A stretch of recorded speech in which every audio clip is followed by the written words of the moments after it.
हम बात करेंगे हार्ट फेलियर के बारे में। हम बात करेंगे हार्ट फेलियर क्या होता है, हार्ट फेलियर के सिम्टम्स क्या होते हैं, उसके पीछे रीजंस क्या होते हैं और उसका ट्रीटमेंट ऑप्शंस क्या हमारे पास available. First thing is what is heart failure. जब हार्ट की मसल कमजोर हो जाती है तो हार्ट इनफ ब्लड को पंप नहीं कर पाता है जितनी की बॉडी के बाकी वाइटल ऑर्गन्स को रिक्वायरमेंट है। ऐसा होने से बॉडी के ऑर्गन्स में इस्कीमिया मतलब खून की कमी होने लगती है। और सेकेंडली हार्ट ब्लड रिसीव करता है, आपके left sided blood chambers receive करते हैं ब्लड फ्रॉम लंग्स। अगर हार्ट इफेक्टिवली ब्लड को पंप नहीं कर पाएगा तो लंग्स में पानी यानी कि फ्लूइड डिपॉजिट होने लगता है जिससे पेशेंट्स का सांस फूलता है।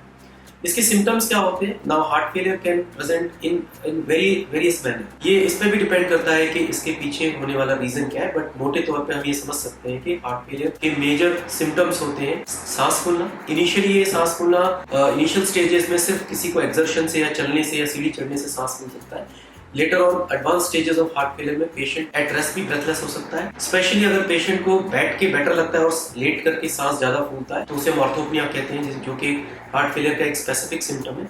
एंड स्पेशली अगर पेशेंट बोलता है कि मुझे पूरी रात बैठ करके निकालनी पड़ती है और सीधा सोने से या रात में सोने के बाद बार बार नींद खुलना भी एक हार्ट फेलियर का एक सिम्टम है। सेकेंडली पैरों में सूजन आना। पैरों में अगर हम फिंगर से उसको दबा के देखते हैं, कई लोग कहते हैं कि गड्ढा पड़ता है, तो सूजन आना भी हार्ट फेलियर का एक सिम्टम्स हो सकता है।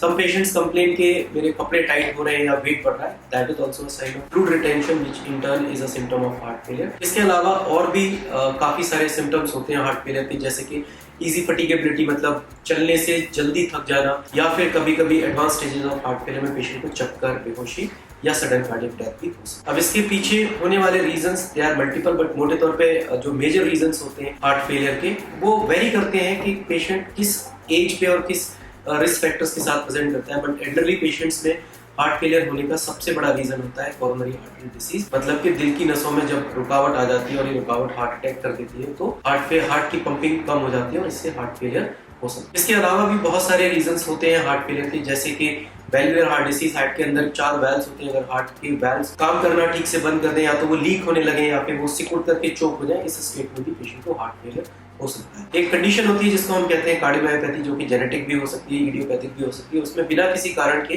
पेशेंट की हार्ट की मसल कमजोर हो जाती है and that can also lead to heart failure. इसके अलावा और भी बहुत सारे रीजंस होते हैं हार्ट फेलियर के, जैसे कि कुछ कंजेनाइटल हार्ट डिसीजेस जो बचपन से लोगों को at the time of birth detect होती है, those also can present as heart failure.